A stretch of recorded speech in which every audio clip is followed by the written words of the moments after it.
Welcome back, everyone, to another deep dive. This time, we're tackling something I think we can all relate to: common English questions. Oh, yeah. Those phrases we use every day to navigate, well, life.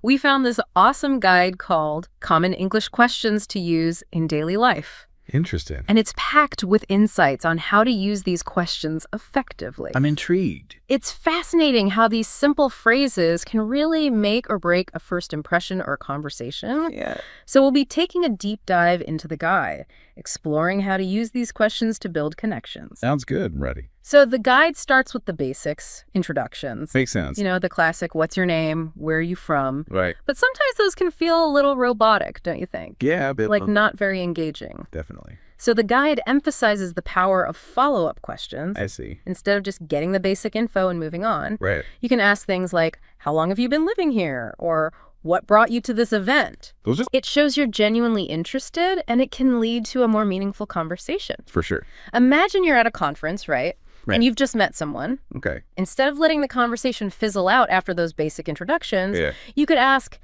have you attended this conference before?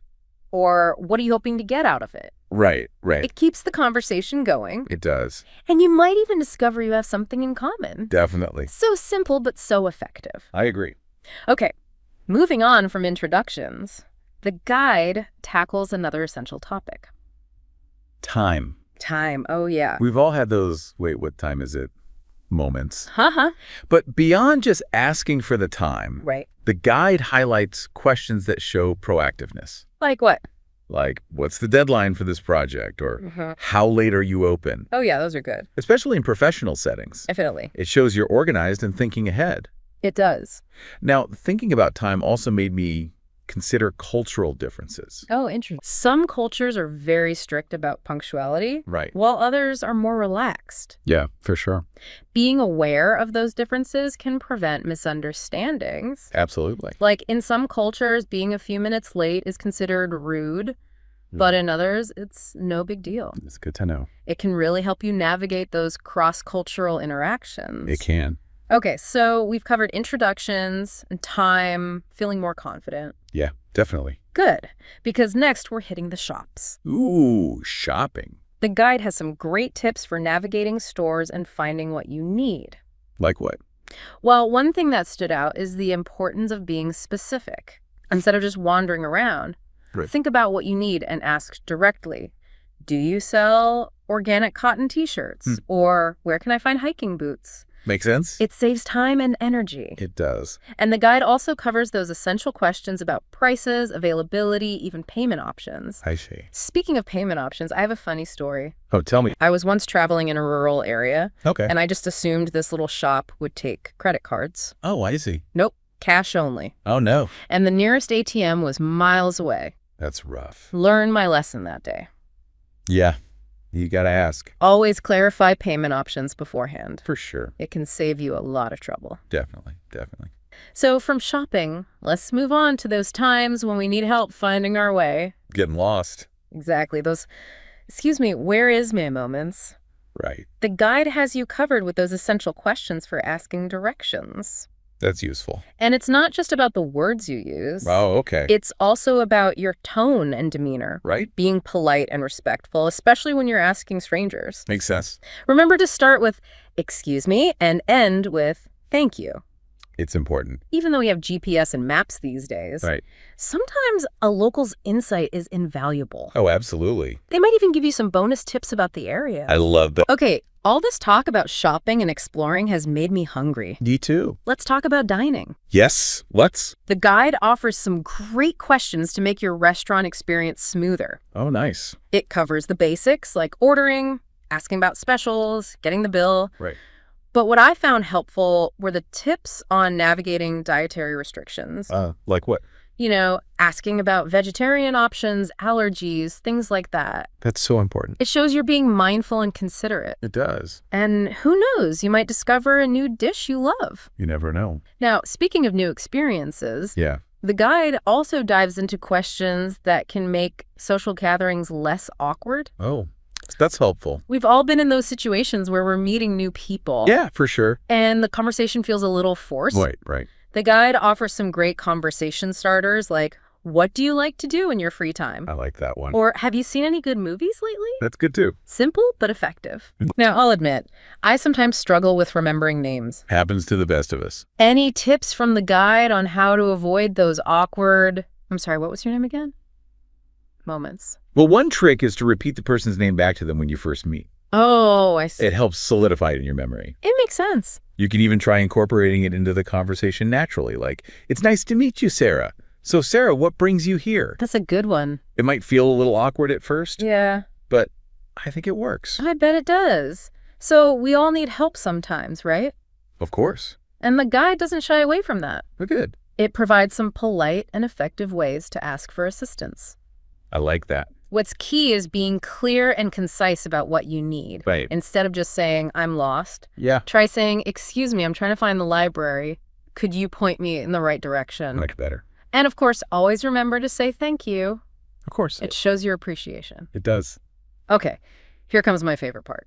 What's that? Questions for when you're genuinely curious about something. I'd love those. You know, those questions that spark really interesting conversation. The best kind.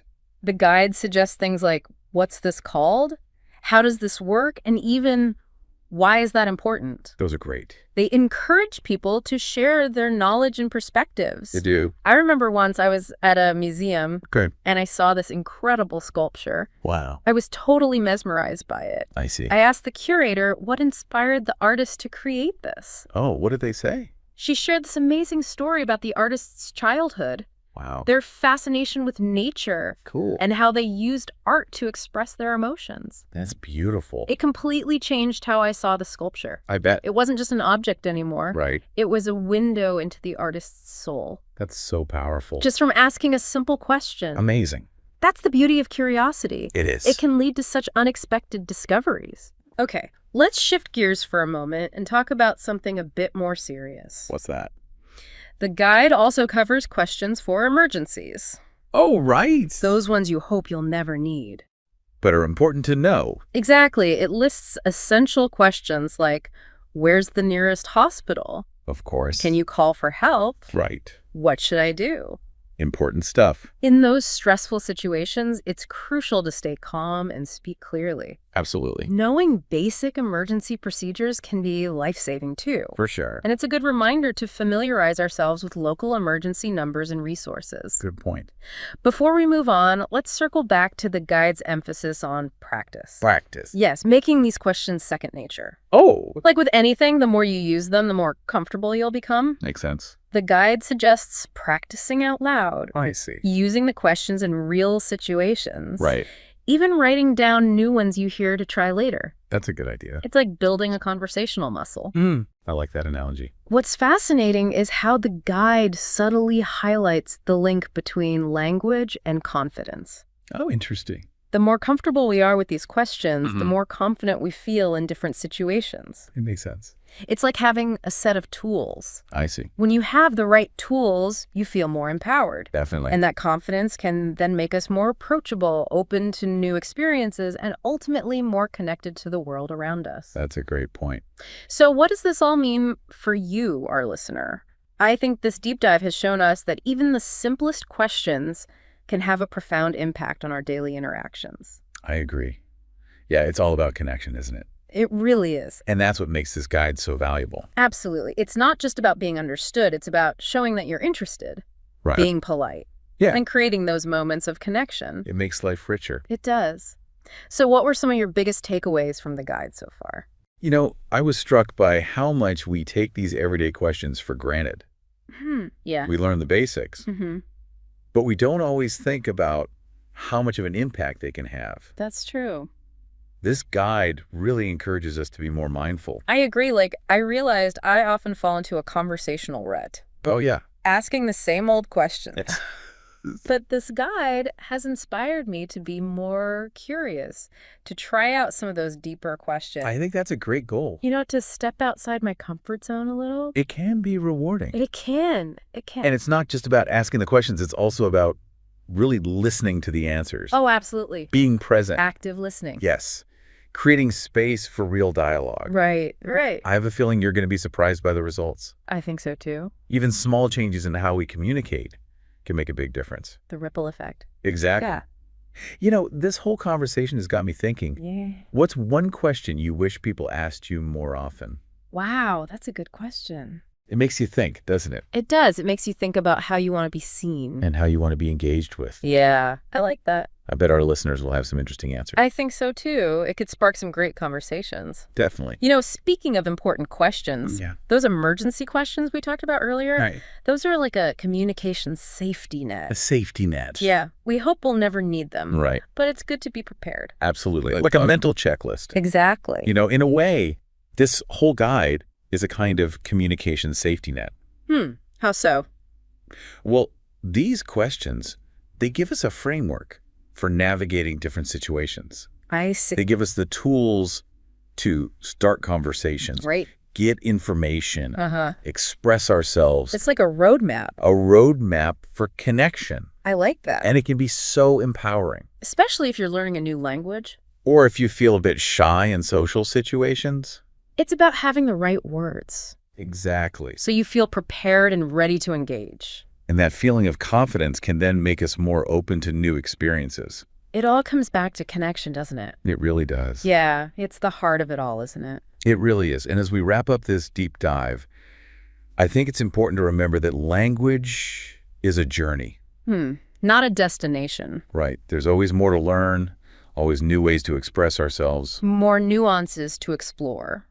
That's what keeps it interesting. It does. So to all our listeners out there, keep practicing. Keep experimenting with these questions. And see what happens. I bet you'll be amazed by the connections you make. And never underestimate the power of a simple question. It can spark a conversation, open a door to new understanding. Even change how you see the world. Well said. That's a great note to end on. It is. Thanks for joining us on this deep dive into the art of asking questions. It's been a pleasure. Until next time, keep those conversations flowing.